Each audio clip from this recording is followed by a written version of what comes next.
Hello, Beth Am community and family. It's Friday afternoon. Shabbat is coming soon.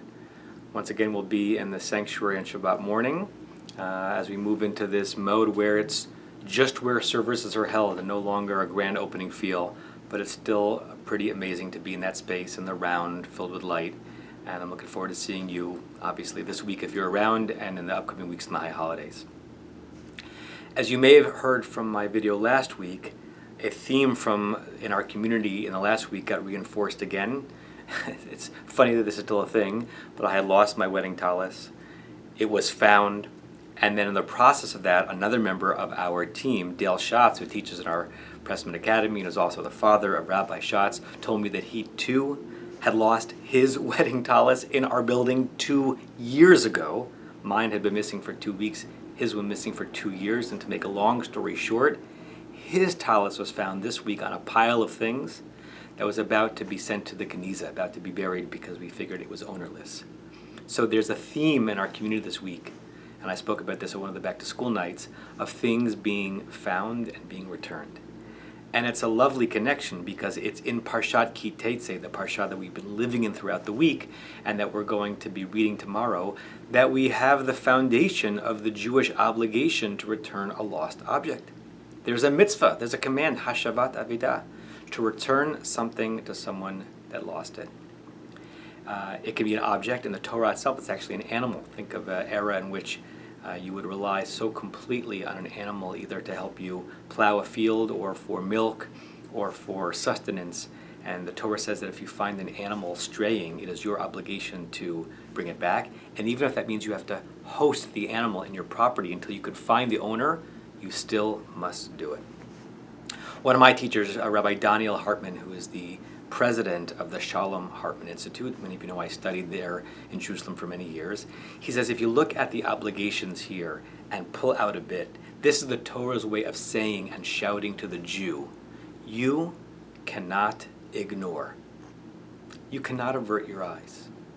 You cannot do that which is so easy to do and so ubiquitous that we do it, which is to pass someone or something on the street that you'd rather not pay attention to, rather not get involved with, rather not distract yourself from the other thing you had in your mind that day, and walk on by. You can't do it as a Jew. A Jew is not allowed to ignore. V'hitalamta mihen. You cannot pull yourself away from something that is calling upon you morally and ethically. Now, Ein L'Davar Sof, where does that end? You could spend your entire life simply not ignoring, and at some point you're entitled to live your life with your needs central. But Torah says a Jew is someone who does not avert his or her eyes. Interestingly, Rabbeinu Bachya, who was a 13th and 14th century Spanish commentator, takes this one step further as he compares the version of this verse in our Parshat Ki Tetzei with a brother or sister verse from Parshat Mishpatim, back in the book of Exodus, which is the parsha right after Revelation at Sinai. There, it refers to shor oyivcha. If there is a cow or a bull of your enemy, you have to return that too. Whereas in Parshat Ki Tetzei, it's shor achicha, the bull or the cow of your friend, of your brother. Why the difference, according to Rabbeinu Bachya? You could learn one thing from it. You could learn that it's not only an obligation to return things to people whom you care about, whom you know, who you love, even to your enemy. You must return things that have lost. That's one thing you could pull away. He takes it one step further, and it's lovely. In the process of returning something to someone that lost something, enemy gets turned into brother. When you do the counterintuitive thing and make an offering, unexpected, to someone with whom you have a rancorous relationship, and you bring them back a wallet, or you bring them back a cow, or you bring them back something that was beautiful and important to them, that relationship of anger and rancorhood and being an enemy is going to soften and turn perhaps into the first step towards brotherhood and friendship. That's a lovely takeaway as well, that it's not just the returning of the item that is obligatory. It might even be a very important step towards bringing you closer to that person. I'm going to take it one step further before I go into the meditation, because the meditation will be about this last piece. The Torah speaks about things and objects, but the Torah also talks about souls and selves. And I was reminded of that when I saw a little tidbit on the web this week. I think I used it actually for a High Holiday mini sermon a few years ago, so it might be familiar to some of you, but it's a real story. Apparently a search party was organized in Iceland after a hiker went missing. And there were notes out there describing the hiker so that people could join and look for the person. And it turns out among the people being sent out to search for the missing hiker was, wait for it, the missing hiker. She wasn't actually missing. She saw the call for people to go searching. She didn't recognize herself in the description. She figured, oh my God, somebody is missing. I have to go searching for them. And she ended up searching for herself. Searching for yourself. It's a pretty important theme this time of year as we head to the high holidays, and to connect it to returning lost objects. Sometimes the thing or the one that is lost, that needs to be returned, is our very selves. And we can't ignore that either. As you spend this season hopefully returning things, whether they are taluses or objects or wallets, to people who own them, do not ignore the parts, the pieces, the aspects of you that are lost and that need to be returned. And you might be the one to do it, not just relying on the other people in your life to bring you back.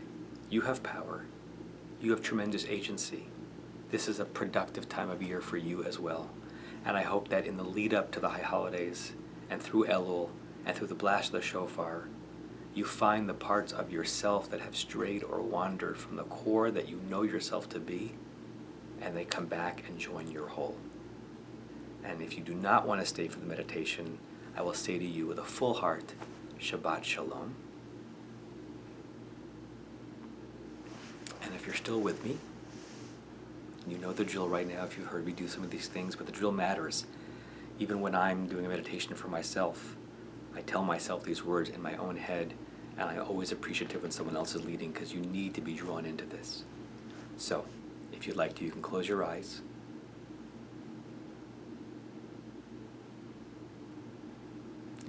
In those few seconds of silence, you might have felt already a transformation of what it feels like to be you in this moment.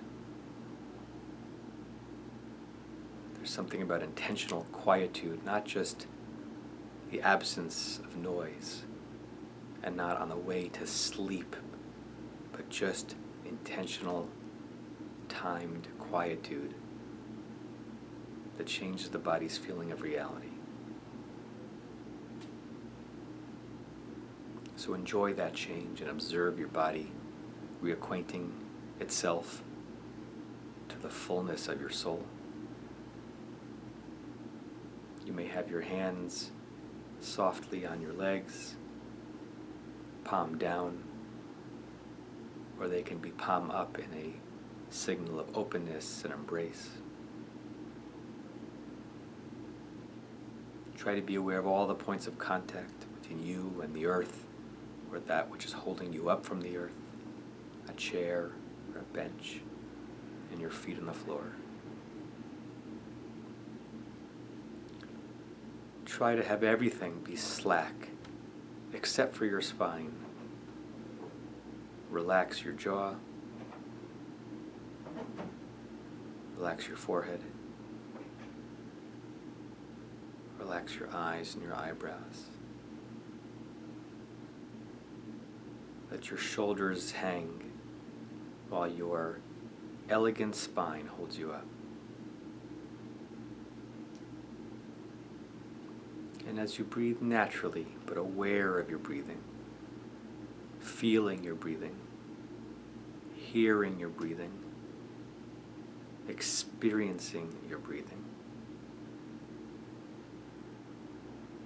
what I want you to think about is the following. If it is I who is lost, if there's a part of me that has strayed, What part of me is it?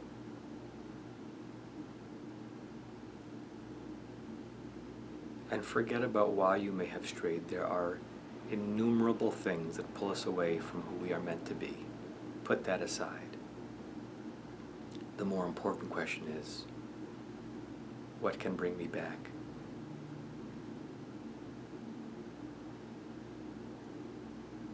Other people can help in our journeys, but primarily we are our own agents.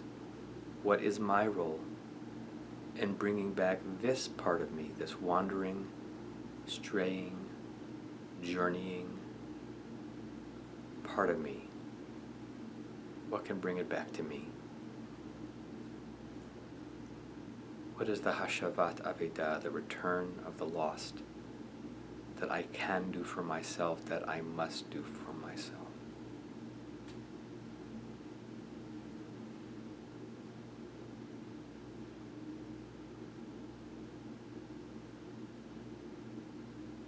Bring yourself back.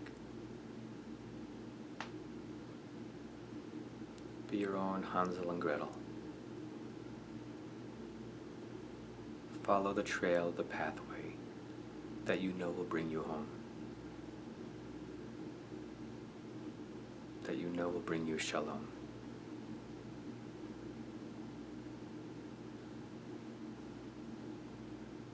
And when you're ready, you can open your eyes as I open my eyes, and I say to you again, fully heartfelt and looking forward to seeing you soon, Shabbat Shalom.